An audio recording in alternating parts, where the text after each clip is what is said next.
Friends, इस प्रभात defence channel पर आप सभी का स्वागत है। हम आपके लिए लेकर आए हैं एयरफोर्स, नेवी और एनडीए के लिए जो है सबसे अच्छी सीरीज जो इंग्लिश कॉमन वर्ड सब्स्टिट्यूशन होता है। चलिए बिना देरी किए इसको स्टार्ट करते हैं। सबसे पहला क्वेश्चन है that which can not be easily read, जिसे हम आसानी से नहीं पढ़ सकते हैं उसे बोलते हैं एलिजिबल। ऑप्शन नंबर ए होगा, जिसे बोलते हैं एलिजिबल, मतलब जिसे आसानी से नहीं पढ़ा जा सकता है उसे एलिजिबल कहते हैं। अनरीडेबल इसका सही आंसर नहीं होगा, और ना ही अनकम्प्रीहेंसिबल, मतलब जिसे जल्दी से समझा ना जा सके। दूसरा क्वेश्चन पे बढ़ जाते हैं। One who complies a dictionary, ऐसा व्यक्ति जो डिक्शनरी में शब्दों को मतलब इकट्ठा करता है, कंप्लाई करता है, उसको क्या बोलते हैं? लैक्सिकोग्राफर। इसका ऑप्शन नंबर बी सही हो जाएगा, लैक्सिकोग्राफर होता है। और लिंग्विस्ट जो होता है वो बहुत सी भाषाओं को जानने वाला होता है। जियोग्राफर जो पृथ्वी के बारे में अध्ययन करता है उसे जियोग्राफर बोलते हैं। नेक्स्ट क्वेश्चन पे बढ़ जाते हैं। क्वेश्चन नंबर 3 है a number of star grouped together, बहुत स्टार जो है एक संख्या में जो होते हैं उन्हें बोलते हैं कंस्टिलेशन। कंस्टिलेशन का मतलब होता है a number of stars group in a word, उसे बोलते हैं option number B constellation. Constellation का मतलब होता है कि बहुत से जहाँ तारे एक समूह में जो होते हैं उन्हें तारों का समूह बोलते हैं, जिसे कॉन्स्टिलेशन बोला जाता है। नंबर 4 क्वेश्चन पे बढ़ जाते हैं। A remedy for all kind of diseases, ऐसी दवा, remedy for all kinds of diseases, ऐसी दवा जो सभी प्रकार की बीमारियों के लिए प्रयुक्त की जाती है उसे बोलते हैं a remedy for all kinds of diseases. इसका सही आंसर हो जाएगा option number D panacea. Panacea का मतलब होता है remedy for all kinds of diseases. Next question पे चले जाते हैं। 5 नंबर, यह है a study of insects. A study of insects मतलब होता है कीड़े मकोड़ों का अध्ययन करने वाली स्टडी को क्या कहा जाता है? कीड़े मकोड़ों के अध्ययन करने वाली स्टडी को बोलते हैं एंटोमोलॉजी। एंटोमोलॉजी का मतलब होता है जहाँ कीड़े मकोड़ों का अध्ययन होता है। जियोलॉजी तो आप सब जानते ही हैं, और आर्थ्रोपोलॉजी ये भी शायद जानते ही होंगे। 6 नंबर क्वेश्चन पे चलते हैं। ये 6 नंबर क्वेश्चन क्या कह रहा है? The killing of whole group of people, पूरे समूह में लोगों को मार देना क्या कहलाता है?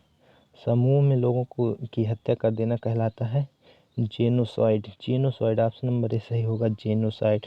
जेनोसाइड मतलब होता है पूरे जाति की हत्या, पूरे वंश की हत्या से बोलते हैं जेनोसाइड। नेक्स्ट क्वेश्चन पे बढ़ जाते हैं। One who intervenes between two or more party to settle their differences, ऐसा व्यक्ति जो दो या दो से अधिक पार्टीज या व्यक्तियों के बीच में जो झगड़ा होता है, डिफरेंसेस होता है, उसे सेटल करने के लिए कार्य करता है, उसे बोलते हैं इंटरमीडिएटरी। जो है मध्यस्थता करने वाले व्यक्ति को इंटरमीडिएटरी, जो दोनों की बातों को सुनता है और दोनों को सलाह देता है। आगे बढ़ जाते हैं क्वेश्चन नंबर 8 पर। क्वेश्चन नंबर 8 है मर्डर ऑफ अ मैन। ये गलती से ओ लिख उठा है, यहाँ पर होगा murder of a man. Murder of a man का मतलब होता है मनुष्य की हत्या। मनुष्य की हत्या को बोलते हैं होमिसाइड। होमिसाइड का मतलब होता है मनुष्य की हत्या। रेजिसाइड, रेजिसाइड का मतलब होता है किंग की हत्या कर देना। जियोनिसाइड जो अभी बता चुके हैं। जेनोसाइड मतलब नरसंहार कर देना होता है। नेक्स्ट क्वेश्चन पर चलते हैं। क्वेश्चन नंबर 9 क्या है? A place where wine is made, ऐसा स्थान जहाँ पर शराब बनता है उसे क्या बोलते हैं? उसे बोलते हैं ब्रेवरी। ब्रेवरी, ब्रेवरी मतलब होता है जहाँ पर शराब बनता है उसे ब्रेवरी बोलते हैं। बेकरी मतलब जहाँ खाने पीने का सामान बनता है। और जो होता है क्लॉक रूम, क्लॉक रूम जो होता है रेलवे स्टेशन पे जो सामान रखने का स्थान होता है उसे क्लॉक रूम बोलते हैं। नंबर 10 पे बढ़ जाते हैं। To give one's authority to another, जो होता है अधिकार जो है अपना किसी दूसरे को दे देना, उसे क्या बोलते हैं? To give one's authority to another. Authority का मतलब होता है अधिकार, तो इसका सही आंसर हो जाएगा ऑप्शन नंबर बी होता है डेलीगेट्स। डेलीगेट माने होता है प्रदान करना, अपना अधिकार दूसरे को दे देना। नंबर 11 पर बढ़ जाते हैं। अ post with little work but high salary, ऐसा काम जहाँ पर काम बहुत कम करना पड़े लेकिन सैलरी बहुत ज़्यादा मिले। आराम का काम जो होता है उसको क्या बोलते हैं?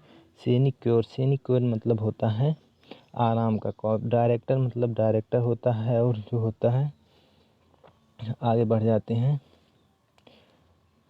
Difficult of impossible to read, ऐसा चीज़ जिसे मतलब पढ़ना आसान ना हो, बहुत डिफ़िकल्ट हो, उसे बोलते हैं इली इल इलिजिबल। इलिजिबल का मतलब आप पठनीय, इसमें ऑप्शन नंबर बी सही होगा, इलिजिबल होता। इन इलिजिबल ये दूसरा शब्द है। इलिजिबल मतलब जो होता है चुने जाने योग्य, और जो इलिजिबल होता है ये ऑप्शन नंबर बी आपका सही होगा। इसमें इलिजिबल ILLEGIBLE इसका मतलब होता है आप पठनीय। इलॉजिकल मतलब होता है जिसका कोई लॉजिक नहीं होता है, एकदम अर्थहीन होता है, उसे बोलते हैं। चलिए अगले क्वेश्चन पर बढ़ जाते हैं। क्वेश्चन नंबर 13 का है a plants and vegetation of a region, जो एक निश्चित क्षेत्र में उगने वाले पेड़ पौधे और जो सब्जियां होती हैं उनको क्या बोला जाता है, उनको क्या बोला जाता है। जो plants and vegetation of a region, जो एक निश्चित क्षेत्र में पैदावार होती है उनको बोलते हैं फ्लोरा। फ्लोरा बोलते हैं। इन्वायरमेंट का मतलब वातावरण आप जान ही रहे हैं। लैंडस्केप मतलब होता है भूमि का जो है गिरना होता है। फौना देख लीजिएगा। नंबर 14 पे बढ़ जाते हैं। 14 नंबर क्वेश्चन है an instrument for measuring wind pressure, ऐसा यंत्र जिससे वायु का दाब मापा जाता है। विंड प्रेशर मतलब वायु दाब मापी। ये लोग आप ये तो फिजिक्स का भी क्वेश्चन है, जिसे बोलते हैं बैरोमीटर। आप लोग भली भांति पढ़े होंगे। माइक्रोमीटर का अर्थ होता है सूक्ष्म चीज़ों को देखने वाला, और टेम्परेचर का मतलब होता है टेम्परेचर का मतलब ही होता है कि तापमान जो होता है। बैरोमीटर यहाँ पर सही आंसर हो जाएगा। चलिए नेक्स्ट क्वेश्चन पर बढ़ जाते हैं। अगला क्वेश्चन नंबर 15 है। 15 नंबर क्वेश्चन क्या कह रहा है, टू एग्री टू समथिंग, किसी चीज़ से सहमत होना, किसी चीज़ से सहमत हो जाना उसे बोलते हैं असेंट। असेंट माने सहमति होता है। चलिए नेक्स्ट क्वेश्चन पर बढ़ जाते हैं। एडाप्ट मतलब होता है अनुकूल हो जाना। एश्योर माने श्योर होता है, किसी चीज़ के बारे में बहुत श्योर हो जाइए। और अधेर मतलब भी स्वीकार करना होता है। चलिए नेक्स्ट क्वेश्चन पर चलते हैं। 16 नंबर है a person who is physically depend on a substance, ऐसा व्यक्ति जो किसी चीज़ पर निर्भर रहता हो, फिजिकली डिपेंड हो पूरी तरीके से, जिसको लत लग चुका हो किसी चीज़ का, उसे बोलते हैं एडिक्ट। एडिक्ट मतलब एकदम व्यसन में पड़ा हुआ, लती जिसको कहते हैं, बहुत ही लिप्त है किसी चीज़ में, उसे बोलते हैं एडिक्ट।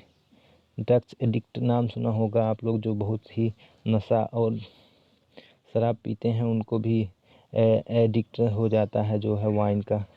नेक्स्ट क्वेश्चन पे चलते हैं। क्वेश्चन नंबर 17 है अ पर्सन हु राइट्स डेकोरेटिवली, ऐसा व्यक्ति जो बहुत साफ़ सुथरा लिखता है उसे डेकोरेटिवली मतलब बहुत साफ़ सुथरा, जिसकी राइटिंग बहुत अच्छी होती है, उसको बोलते हैं calligrapher. Calligrapher option number A सही होगा यहाँ पर। कैलीग्राफर का मतलब ऐसा व्यक्ति जो बहुत ही साफ़ सफाई से काम करता है, लिखने का काम बहुत साफ़ सफाई करता है, उसे कैलीग्राफर बोलते हैं।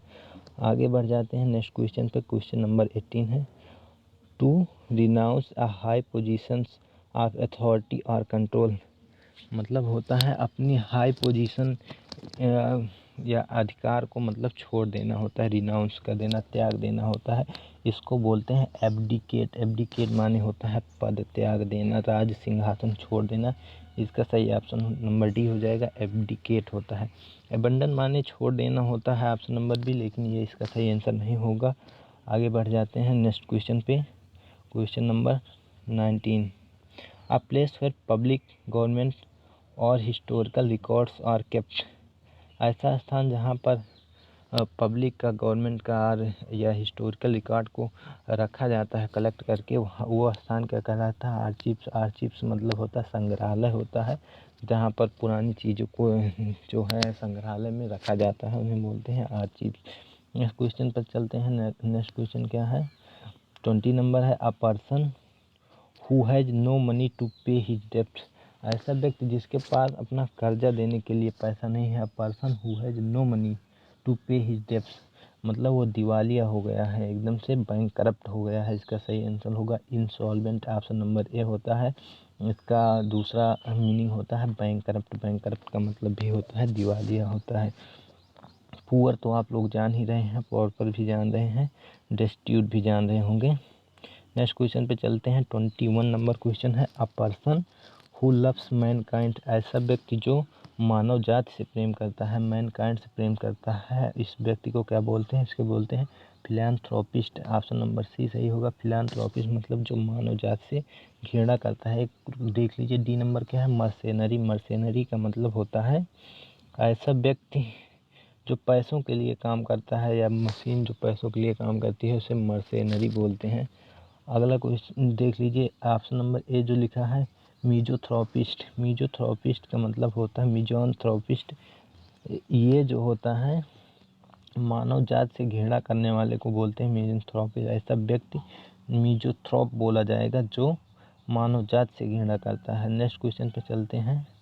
Found all over the world, ऐसी वस्तु जो पूरे संसार में पाई जाती है उसे क्या बोलते हैं, यूनिवर्सल बोलते हैं। यूनिवर्सल ऐसा शब्द जो सभी देशों में पाया जाएगा उसे इंटरनेशनल बोलते हैं। जो एक निश्चित क्षेत्र में पाया जाएगा उसे रीजनल बोलते हैं। प्रोविंशियल मतलब होता है एक निश्चित प्रोविंसी के भीतर पाए जाने वाली वस्तु को प्रोविंशियल बोलते हैं। नेक्स्ट क्वेश्चन पे बढ़ जाते हैं। क्वेश्चन नंबर 23 जो है, a voice that can not be heard, ऐसी आवाज़ या ऐसी ऑडियो क्लिप जिसे सुना नहीं जा सकता है। That can not be heard, voice का मतलब होता है आवाज़ जिसे सुना नहीं जा सकता है, उसे क्या बोलते हैं। इसका होगा इनऑडिबल। इनऑडिबल का मतलब होता है जिसे सुना नहीं जा सकता। ऑडिबल मतलब जिसे आसानी से सुना जा सकता है। अनहर्ड कोई वर्ड नहीं होता है। फेंट माने साधु होता है। आगे बढ़ जाते हैं।